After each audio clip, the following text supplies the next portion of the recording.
days working alone will be finish the job అన్నాడు. ఇక్కడ ఏం లేదు మా A is of good workman as B.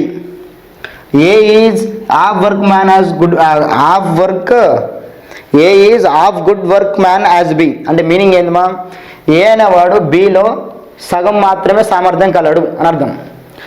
ఏ అనేవాడు బిలో సగం సామర్థ్యం మాత్రమే కలడు. అయితే ఇక్కడ క్వశ్చన్ ఏమి ఇచ్చాడు మరి ఇద్దరు కలిసి ఒక పనిని 14 రోజులలో పూర్తి చేస్తే బి ఒంటరిగా ఆ పనిని ఎన్ని రోజులలో పూర్తి చేయను. బి ఒంటరిగా ఆ పనిని ఎన్ని రోజులలో పూర్తి చేయను ఇది క్వశ్చన్. మా ఇద్దరికి ఎఫిషియన్సీ రేషియో ఉందమ్మా. ఇప్పుడు బి 1 పార్ట్ ఉంటే ఏ ఎంత సగమే ఉండాలి ఎఫిషియన్సీ రైట్. అంటే బికి 2 పార్ట్స్ తీసుకున్నాం అనుకో ఏమైతుందో 1 పార్టే ఉండాలి. సగం ఉండాలంటే మళ్ళీ హాఫ్ తీసుకుంటే కన్ఫ్యూజ్ అవుతాం కదా. అందుకనే బికి 2 పార్ట్స్ ఉంటే ఏకి 1 పార్టే, బికి 4 పార్ట్స్ ఉంటే ఏకి 2 పార్ట్స్ అంటే ఈవెన్ నెంబర్ తీసుకుంటే ఇది చెప్పచ్చు. ఇద్దరు కలిసి ఒక పనిని ఎన్ని రోజులు పూర్తి చేసిరంట. ఇద్దరు కలిసి ఒక పని మళ్ళీ ఇక్కడ టైం రేషియో అవసరం లేదు. మీకు టైం రేషియో అవసరం లేదు. ఎప్పుడైతే ఎఫిషియన్సీ రేషియో వచ్చి డిఫరెన్స్ ఇవ్వలేదు కదా వాడు డైరెక్ట్ అట్లా అయిపోయి చూడండి. సో జాగ్రత్త ఎప్పుడు ఇది లైఫ్ లాంగ్ ఉంటుంది మీదే ఇక ఎప్పటికీ ఇదే ఉంటుంది చూడండి.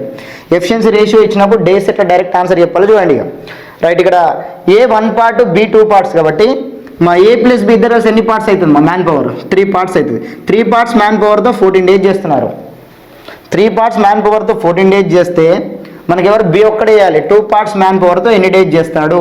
ఇది ఎక్కడో చూస్తున్నట్టు అనిపిస్తుంది కదా మీకు ఇదివరకు ఎక్కడో చూసినట్టు ఫీలింగ్ వస్తుందా. 2 1s 2 7s ఆన్సర్ 21 డేస్. మా ఇది ట్రెండ్ సెట్టింగ్ క్వశ్చన్ ఇక డిఫరెన్స్ ఇచ్చినప్పుడు మాత్రమే మనం టైంలోకి వెళ్తాం. ఎప్పుడైతే డిఫరెన్స్ ఇవ్వలేదో డైరెక్ట్ ఇద్దరు వాల్యూ ఇచ్చాడు కాబట్టి direct days some of days ఇచ్చాడు ఇండివిజువల్ డేస్ ఇచ్చినా ఇంకా అవసరం లేదు నాన్ స్టాప్. ఇది చాలా important powerful powerful powerful point. అంటే 2 మోడల్స్ అని చెప్పే కదా టార్గెట్ ఉంటే ఎట్లా చేయాలి టార్గెట్ లేకుంటే ఎట్లా చేయాలి. సో ఇది టార్గెట్ లేకుండా చేసే విధానం రైట్. సో ఇప్పుడు ఇది ఎక్కడి నుంచి వచ్చిందంటే M1 D1 = M2 D2 అని మనకు ఫ్యూచర్లో వస్తుంది మా ఇది ఏంది చైన్ రూల్లో వస్తుంది. M1 D1 = M2 D2 అనే కాన్సెప్ట్.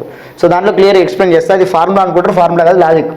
మ్యాన్ పవర్ డేస్కి ఇన్వర్స్ M1 = 1/D1 ఇట్లా M1 ఈజ్ 1/D1 అయితే M2 ఏమైతే మా 1/D2 అవుతుంది. క్రాస్ మల్టిప్లై చేయండి M1 D1 = M2 D2 వస్తుంది. ఇది ఫార్ములా అనుకుంటారు అందరూ కానీ అది లాజిక్ మా ఇన్వర్స్ కండిషన్ అన్నట్టు. ఎనివే అది అక్కడికి వచ్చినప్పుడు చెప్తాను. సో మ్యాన్ పవర్ డేస్ ఇచ్చాడు కాబట్టి నేను డైరెక్ట్గా మల్టిప్లై చేసుకున్నా. మ్యాన్ పవర్ అంటే efficiency is nothing but man power అని చెప్పే కదా. మ్యాన్ పవర్ డేస్కి ఇన్వర్స్ కాబట్టి M1 D1 = M2 D2 అవుతుంది. Simple point. Okay next question చూద్దాం.